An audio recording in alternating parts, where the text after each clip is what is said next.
ए जी जल्दी चली ना, लगता फाट के चू जाई। अरे छोड़ा ना बाबा का चक्कर, चला तो डॉक्टर के दिखा दी। अरे ना जी, और डॉक्टर के फीस बड़ा महंगा हो गईल बा, बाबा में थोड़के से काम निपट जाई, चली ना।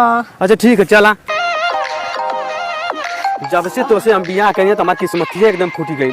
जब देखा तब खाली बस दवाई डॉक्टर यहाँ वहाँ खाली हम दौड़त थी तो हम झेला थे तो परेशान हो गई, का करिए भगवान हम।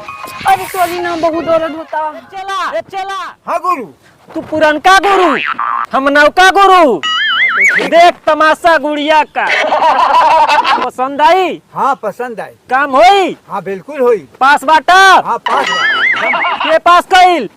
गुरु। गुरु? हाँ तो हो जा शुरू। हाँ शुरू है, शुरू हाँ हो जी, जाए। बड़ी दर्द। अच्छा शुरू हो जाए। बाबा के ना आगे नहीं बैठा। बाबा गोल लागू। हाँ सर, बाबा काहे गोल लगी? एकरा नु कोस के चोट लागल। एकदम दोगले हवे का?